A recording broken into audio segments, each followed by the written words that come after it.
किन्नर चुड़ैल। गोरखपुर नाम का एक गांव हुआ करता था। उस गांव में ज्यादा लोग नहीं रहते थे। उस गांव में एक गर्भवती विधवा औरत रहती थी। उस औरत का नाम कमला था। कमला अपने घर में अकेली रहती थी। उसके पति की सारी जायदाद उसके नाम हो गई थी, पर सभी गांव वाले उस औरत को मनहूस औरत समझा करते थे और सभी उससे नफरत किया करते थे। एक बार कमला राशन की दुकान पर खाने का सामान खरीदने जाती है। भैया जी, जरा 1 किलो दाल चावल देना। अरे हाय हाय हाय हाय हाय हाय! अरे मनहूस औरत, मेरी दुकान में अपशुगन करवाने आ गई क्या? हैं? चल जा यहाँ से। मैं कुछ नहीं देने वाला हूँ तुझे। भाग भाग यहाँ से, चल जा, निकल। भैया जी, ऐसा मत कहिए। मैं गर्भवती हूँ, मुझे खाने की बहुत जरूरत है। मुझे खाना दे दीजिए। दुकानदार कमला को वहाँ से धक्के मारकर भगा देता है। तभी कमला रोते रोते उस गांव के किन्नरों के इलाके में आ जाती है। गांव वाले किन्नरों को उसी इलाके में रखा करते थे, क्योंकि वो लोग किन्नरों को पसंद नहीं करते थे और उनके इलाके में रहने से मना करते थे। तो किन्नरों ने उसी गांव में अपना एक इलाका बना लिया था। जब किन्नर लोग देखते हैं कि एक गर्भवती महिला रोते रोते उनके इलाके में आ गई है, तो सारे किन्नर कमला के पास जाकर उसका हाल पूछने लगते हैं। क्या हुआ बहन, तुम्हारी गर्भवती अवस्था में इतनी बुरी हालत कैसे है? तुम रो क्यों रही हो? तुम डरो मत, हम तुम्हें कोई नुकसान नहीं पहुंचाएंगे। तुम शांत होकर सब बताओ कि हुआ क्या है। मैं कमला हूँ। मैं गांव के दूसरे इलाके से आई हूँ। 2 महीने पहले ही मेरे पति की मौत हुई है। मुझे गांव के लोग मनहूस मानते हैं, क्योंकि मैं विधवा हूँ और गर्भवती भी। वहाँ के लोग मुझे खाने के लिए कुछ बेचने के लिए भी तैयार नहीं, जिससे मेरा गुजारा नहीं हो रहा था।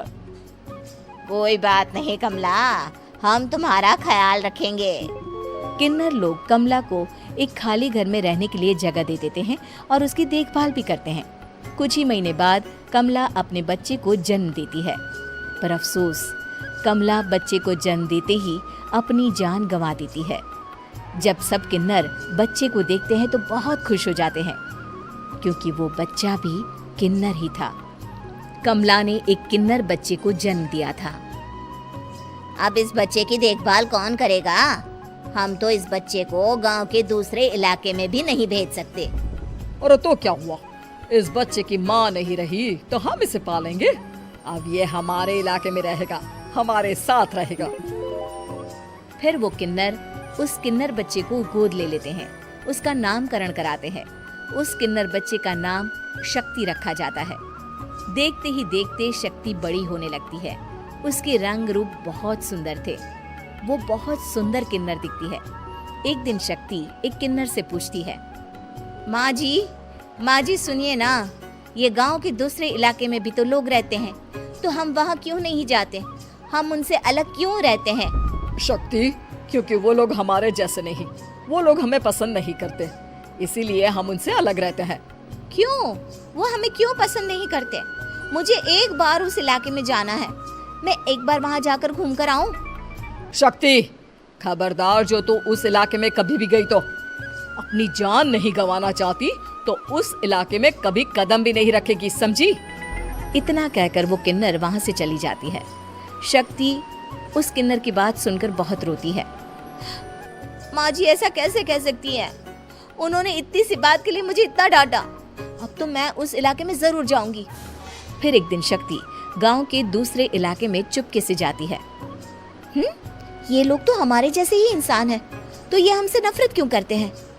जब शक्ति उस इलाके में पहुंचती है तो गांव के सारे आदमी उसके रूप से मोहित हो जाते हैं।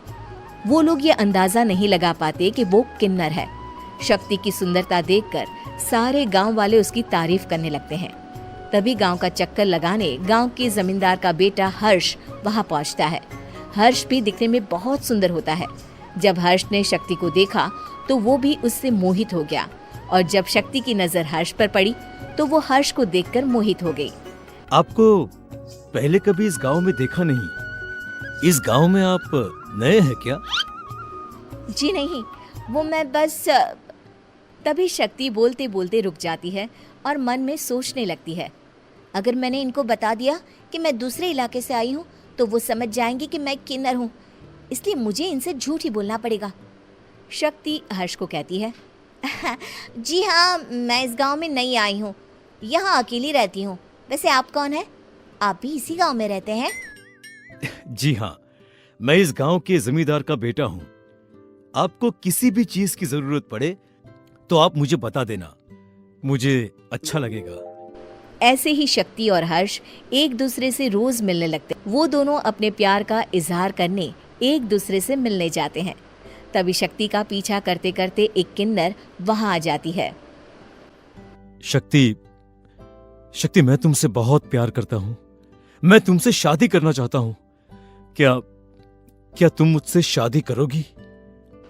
हाँ हर्ष, मैं तुमसे शादी करूँगी, पर मैं तुमको अपने बारे में एक सच्चाई बताना चाहती हूँ जो मैंने तुमसे छुपा कर रखी है। तभी उनके बीच में ही वो किन्नर आ जाती है। शक्ति, तेरी हिम्मत कैसे हुई ऐसा करने की? वो किन्नर शक्ति को खींचकर गांव के जमींदार के पास ले जाती है। हर्ष भी वहां शक्ति को बचाने के लिए पहुंच जाता है। जमींदार शक्ति और हर्ष के प्यार के बारे में सुनकर गुस्से में आ जाता है और शक्ति को गांव के बाहर निकालने की सजा देता है। शक्ति ये बात सहन नहीं कर पाती और कुएं में कूदकर अपनी जान दे देती है। जमींदार हर्ष की शादी गांव की एक लड़की से करवा देता है, पर हर्ष इस शादी से खुश नहीं होता। शक्ति अपना बदला लेने के लिए मरने के बाद किन्नर चुड़ैल बन जाती है। अब मैं इन गाँव वालों को नहीं छोड़ूंगी, अब इनसे मैं अपने प्यार का बदला लूंगी।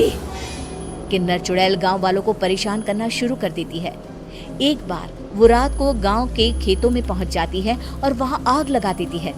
सारी फसल जल के राख हो जाती है। जब एक आदमी रात को उठकर देखता है कि खेत में आग लग गई है तो वो वहां पहुंच जाता है।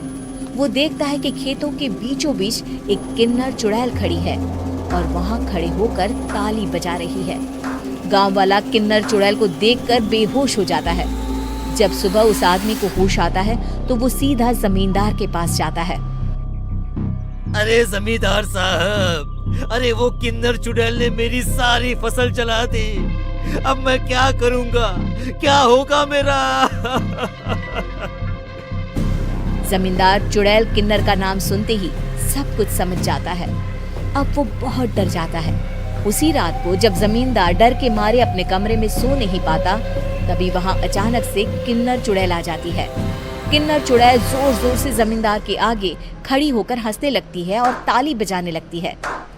जमींदार उस डरावनी किन्नर चुड़ैल को देखकर बहुत डर जाता है।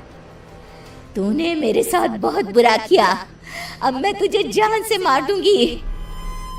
नहीं नहीं नहीं नहीं नहीं, मुझे माफ कर दो, मुझे मत मारो। मैं कभी ऐसा दोबारा नहीं करूंगा। अब तुम जो बोलोगी वही मैं करूंगा।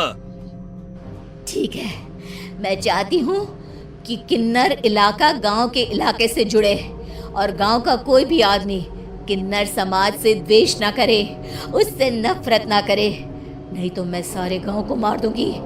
और तुम गांव में एक नया कानून बनाओ कि अगर किसी ने भी किन्नर समाज को हानि पहुंचाने की कोशिश भी करी या इनसे भेदभाव करने की भी कोशिश करी तो उनको कड़ी से कड़ी सजा मिलेगी।